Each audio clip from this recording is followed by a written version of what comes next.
करके कैंडिडेट बन के। तो आप लोगों को अब थोड़ी रिसर्च करनी चाहिए, आजकल तो इंटरनेट का दौर है। मैं और जो लोग यहाँ गए भी थे मेरे साथ, क्या मैंने वो चुनाव सीरियसली लड़ा था? मैं तो एक होटल में बंद होकर बैठा हुआ था। सिर्फ मेरा काम क्या था, सुबह शाम 1 2 3 एप्लीकेशन चुनाव आयोग को लिखना, वीडियोग्राफी कराना और सबूत इकट्ठे करना। जिन सबूतों की बुनियाद पे हमने इतने सबूत इकट्ठे कर लिए ना कि अब supreme court 46 petition supreme court में डिसमिस हुई हैं। सिर्फ मेरी क्यों बची? क्योंकि मैं आंखों में नजर आने वाले सबूत लेके गए। हमने चुनाव आयोग को बाध्य किया चुनाव लड़के कि वो सारी की सारी चुनाव की प्रक्रिया की वीडियोग्राफी करे और वीडियोग्राफी मुझे दे। रामपुर के चुनाव की जो मैंने लड़ा था, मेरे पास सारी, जो ये फरवरी आ रहा है, तो ये मेरी वजह है। लेकिन अभी आपका कोई सवाल इसमें सेटिस्फाई नहीं हुए तो दूसरा सवाल भी पूछे। और कोई तरीका मेरे पास था नहीं। 46 से ज्यादा पिटीशन सुप्रीम कोर्ट की डिसमिस हुई हैं, आप समझ लीजिए।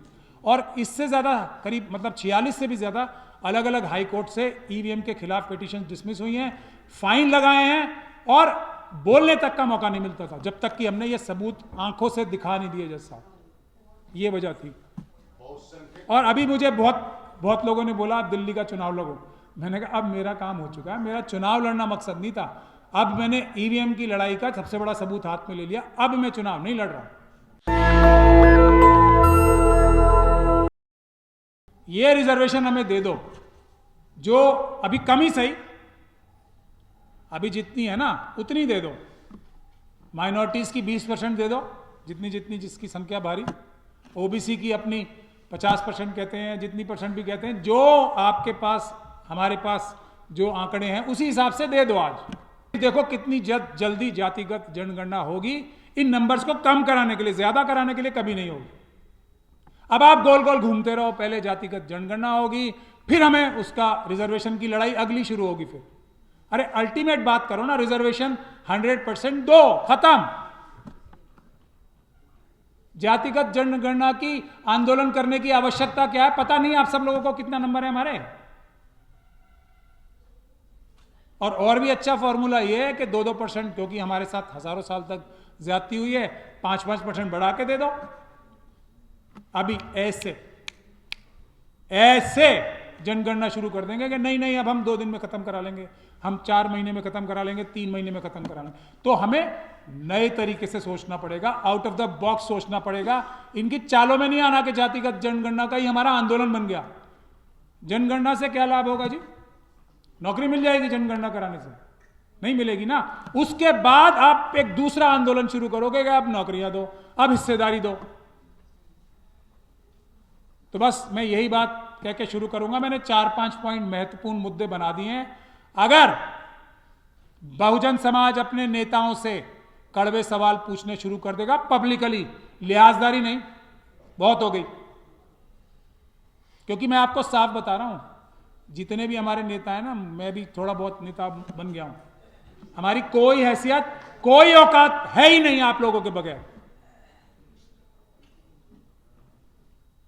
बिल्कुल नहीं है। मैं तो फिर भी थोड़ा बहुत कोर्ट से रिलीफ ला के दे देता हूं, बाकी तो वो भी नहीं दे रहे। नेताओं की बात कर रहा हूं जो अभी चले गए बड़ी बड़ी पॉलिटिकल पार्टीज में। सिर्फ आवाज उठाते, आवाज उठा के सातों आसमान पार हो गए, आवाज इतनी ऊपर उठ गई हमारी, हाथ में कुछ नहीं आया। तो बस मुझे यही कहना था। और मैं अब चाहूंगा कि मुझसे भी कम से कम 1 2 3 4 5 तो कड़वे सवाल पूछ ही लिए जाएं, ताकि इसकी शुरुआत तो हो। तो मुझसे जरूर कोई तारीफ करने के लिए नहीं, कोई मेरी बुराई करने के लिए प्लीज कोई सवाल पूछे। मेरी कोई तो कमी आप लोगों को नजर आई होगी, आप पूछें जी। आपने ये कहा है कि बैलेट बॉक्स से चुनाव होने चाहिए, लेकिन ये सब लोगों को पता है कि आपने इलेक्शन में पार्टिसिपेट किया था और जी बैलेट बॉक्स से हुआ था, ईवीएम मशीन से हुआ था। जी जी, आपका क्या विचार है? बहुत बहुत शुक्रिया, मैं धन्यवाद करता हूं। हालांकि ये इतना ज्यादा कड़वा सवाल नहीं था, थोड़ा और भी पूछना चाहिए।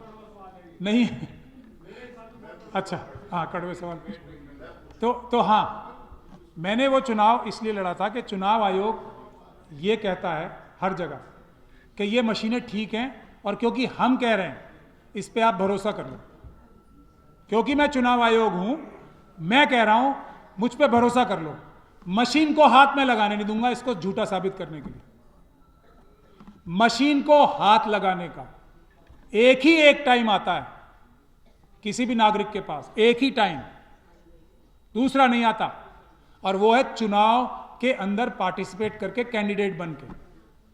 तो आप लोगों को अब थोड़ी रिसर्च करनी चाहिए, आजकल तो इंटरनेट का दौर है। मैं और जो लोग यहां गए भी थे मेरे साथ, क्या मैंने वो चुनाव सीरियसली लड़ा था? मैं तो एक होटल में बंद होकर बैठा हुआ था। सिर्फ मेरा काम क्या था, सुबह शाम 1 2 3 एप्लीकेशन चुनाव आयोग को लिखना, वीडियोग्राफी कराना और सबूत इकट्ठे करना। जिन सबूतों की बुनियाद पे हमने इतने सबूत इकट्ठे कर लिए ना कि अब supreme court 46 petition supreme court में डिसमिस हुई हैं। सिर्फ मेरी क्यों बची? क्योंकि मैं आंखों में नजर आने वाले सबूत लेके गए। हमने चुनाव आयोग को बाध्य किया चुनाव लड़के कि वो सारी की सारी चुनाव की प्रक्रिया की वीडियोग्राफी करे और वीडियोग्राफी मुझे दे। रामपुर के चुनाव की जो मैंने लड़ा था, मेरे पास सारी वीडियोग्राफी है और उसमें पूरी दुनिया ने देख लिया। बहुत सारी वीडियोस तो मैंने अभी पब्लिक डोमेन में डाली भी हैं और अभी 95% मेरे पास है। एक एक चीज का सबूत मेरे पास है। उन्हीं सबूतों की बुनियाद पे मैंने पार्लियामेंट स्ट्रीट पुलिस स्टेशन में बीजेपी, वीडियो है ना मेरे पास, बीजेपी के नेताओं के खिलाफ, चुनाव आयोग के खिलाफ कंप्लेंट करा रखी है और नंबर आ रहा है उसका पटियाला हाउस कोर्ट में 156(3) हमने डाल के एफआईआर दर्ज कराने के लिए पूरी कार्रवाई के लिए ऑर्डर्स रिजर्व्ड हैं इसी महीने की आखिरी तारीख, जो ये फरवरी आ रहा है। तो ये मेरी वजह है। लेकिन अभी आपका कोई सवाल इसमें सेटिस्फाई नहीं हुए तो दूसरा सवाल भी पूछो। और कोई तरीका मेरे पास था नहीं। 46 से ज्यादा पिटीशन सुप्रीम कोर्ट की डिसमिस हुई हैं, आप समझ लीजिए, और इससे ज्यादा करीब मतलब 46 से भी ज्यादा अलग अलग हाई कोर्ट से ईवीएम के खिलाफ पिटीशन डिसमिस हुई हैं, फाइन लगाए हैं और बोलने तक का मौका नहीं मिलता था जब तक कि हमने ये सबूत आंखों से दिखा नहीं दिए। जैसा ये वजह थी। और अभी मुझे बहुत लोगों ने बोला आप दिल्ली का चुनाव लड़ो। मैंने कहा अब मेरा काम हो चुका है, मेरा चुनाव लड़ना मकसद नहीं था। अब मैंने ईवीएम की लड़ाई का सबसे बड़ा सबूत हाथ में ले लिया। अब मैं चुनाव नहीं लड़ रहा। चुनाव में लड़ूंगा तो मैं इंडिपेंडेंट लड़ूंगा, सब पार्टियों से ये कह के मेरे लिए जगह छोड़, वरना मुझे चुनाव की जरूरत नहीं है जब तक मैं कम से कम अपने 50 साथी अपने साथ ना ले जाऊं। एक आदमी वोट देके असदुद्दीन ओवैसी साहब है ना, क्या जबरदस्त कवाली पढ़ते हैं वो, देखा आपने? तालियां ही तालियां, तालियां तालियां, क्या हो जाता है उससे? जब तक हमारे पास 272 की संख्या डिस्टर्ब करने की ताकत नहीं है, उसमें कंट्रोलिंग की ताकत नहीं है, कोई मेंबर ऑफ पार्लियामेंट बनके कुछ नहीं कर सकता पार्लियामेंट के अंदर। हाँ, बाहर आंदोलन कर सकता है मजबूत पार्लियामेंटेरियन बनके, और जो हमारा मेंबर ऑफ पार्लियामेंट बन जाता है वो आंदोलन ही खत्म कर देता है। अब तो एमपी है ना, हाथ डालते हुए 50 अफसर सोचेंगे। तो एमपी बनने का फायदा सिर्फ इतना है, मैं क्लैरिटी से बता रहा हूं कि आंदोलन के लिए आप 10 गुना ज्यादा ताकतवर हो जाएं। एक वोट से अंदर कुछ नहीं होने वाला। बहुसंख्यक वर्गों का, हाँ, मैं इसीलिए कह रहा हूं कड़वा सवाल। बहुसंख्यक वर्गों का केस आप सुप्रीम कोर्ट में फ्री लड़ते हैं या पैसे लेकर? ये कड़वा नहीं है तो सबको पता ही है, फ्री लड़ता हूं। ये कड़वा सवाल नहीं है, मैं फ्री कुछ नहीं, जीरो। एक एग्जाम्पल नहीं है, आप लाओ सबूत बताओ कौन सा? जीरो। जेब से कागज कापी किताब सब कुछ में, हाथरस के लिए जीरो। बल्कि किराया भी देते हैं कई बार अगर किसी के पास जगह ना हो। ये हमारी जिम्मेदारी है। आपने सवाल पूछ के मुझे शर्मिंदा किया, मैं जवाब नहीं देना चाहता।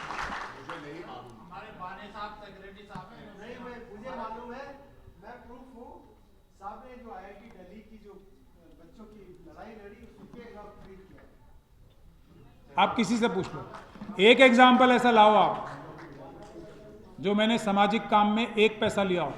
मैं हाथ जोड़ के दुनिया भर में माफी मांगूंगा और कहूंगा मैं भी चोर।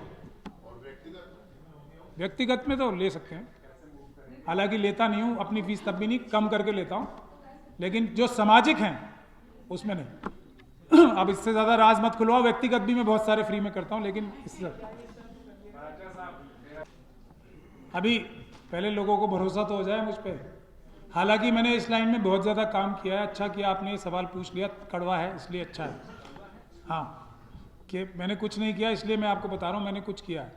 पहला मेरा मानना यह है कि जब तक हम सारे बहुजन समाज को इकट्ठा करके, और उस बहुजन समाज में जो कोर ग्रुप है ना, जो सबसे ज़्यादा प्रताड़ित हैं, वो हैं SC ST और मुस्लिम सिख क्रिश्चियन बौद्ध, ये इनका कोर ग्रुप बनेगा। जो OBC हैं वो हमारे बड़े भाई हैं, वो सेकंड राउंड में हम लोगों के साथ आएंगे, ऐसा मेरा मानना है। मैं सही भी हो सकता हूँ, गलत भी हो सकता हूँ। कोर ये है क्योंकि सबसे ज़्यादा पिट हम रहे।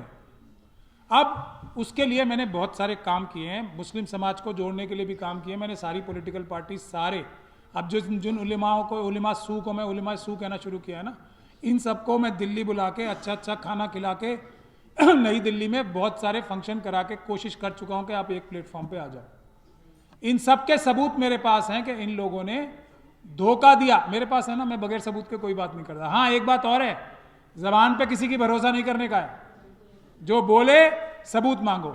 मैं आपको वीडियोग्राफी, फोटोग्राफी दिखाऊंगा। इन सब लोगों को बुला के मैंने खाना खिलाया, दिल्ली में रखा कि आप एक प्लेटफॉर्म पे आओ, ताकि मुस्लिम एक प्लेटफॉर्म पे आएंगे, तब हम जो शेड्यूल ट्राइब कम्युनिटी के साथ मिलके, उनके लीडरशिप के साथ बैठ के एक ये SC ST और माइनॉरिटीज़ का जो एक गठबंधन बनाए, उसके बाद OBCs को भी साथ लाएं, दूसरे कमज़ोरों को भी साथ लाएं। लेकिन इन लोगों ने मुझे हमेशा धोखा दिया है, 100 आउट ऑफ 100 टाइम्स।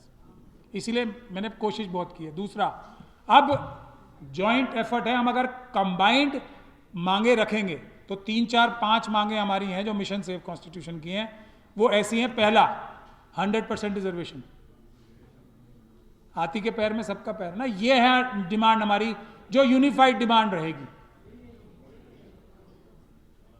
17% के करीब 2011 में शेड्यूल कास्ट कम्युनिटी थी, और हमारे जो राहुल जी हैं ना, उनको जो उनके अंदर जो स्लीपर सेल्स हैं, वो आज भी 15% बोलते रहते हैं। वो 15% माइनॉरिटी बोलते हैं और 15% शेड्यूल कास्ट बोलते हैं। उनको 2011 का सेंसस के बारे में भी गुमराह किया गया है, क्योंकि 2011 का सेंसस करीब 20% माइनॉरिटीज़ को बताता है, जिसमें 14.5% मुस्लिम है और 2% सिख और क्रिश्चियन और 1% बौद्ध बताता है, और 17% के करीब शेड्यूल कास्ट कम्युनिटी है। तो ये जो नंबर का खेल है ना, इस सब में जाना ही नहीं हमने सीधी बात करनी है। 100% रिजर्वेशन, जिसकी जितनी संख्या भारी उतनी उसकी हिस्सेदारी। काशीराम जी ने आराम, जो एक आसान लैंग्वेज में बताया था, बाबा साहब डॉक्टर भीमराव अंबेडकर का संविधान ही ये है, आर्टिकल 14 ये ही है, जिसकी जितनी संख्या भारी उतनी उसकी हिस्सेदारी। पहला हमारा पॉइंट।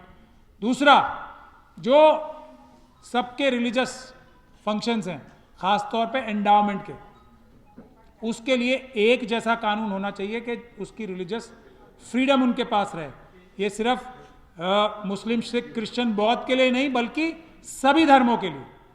जो शेड्यूल कास्ट कम्युनिटी के लोग हैं, बौद्ध कम्युनिटी के लोग हैं, जो उनके लिए भी धार्मिक आज़ादी, हर सब ग्रुप की भी, अपनी प्रॉपर्टीज़ को, अपने फाइनेंसिस को अच्छा करने की, ये एक कॉमन एक जैसा लॉ बनना चाहिए। भले ही उसके प्रोविजंस एक जैसे होने चाहिए, अलग अलग कम्युनिटीज़ के लिए अलग अलग से बन सकता है। दूसरी डिमांड ये है। तीसरी डिमांड ये है कि जो वीकर सेक्शंस हैं, उसमें SC ST protection of atrocities act की तरह का कानून बने सबके लिए, वीकर सेक्शन के लिए। ये भी कॉमन डिमांड है। चौथी कॉमन डिमांड है बैकलॉग। SC ST सब प्लान का बैकलॉग पूरा हो, और नौकरियों का और दूसरी चीजों का सब बैकलॉग। और पांचवी है करप्शन। ये 5 डिमांड ऐसी हैं जिससे सारे बहुजन समाज का भला हो सकता है, इंडिविजुअली भी और कलेक्टिवली। तो इन 5 मुद्दों पे हम आगे बढ़े, लेकिन सबसे ऊपर मुद्दा पेपर बैलेट का ही रहना चाहिए। ये मेरा सोच है, उसके लिए हम दिन रात काम करें। लेकिन सवाल बस और नहीं, वो नंबर में दे दूंगा। नंबर तो मेरा सबको पता ही है।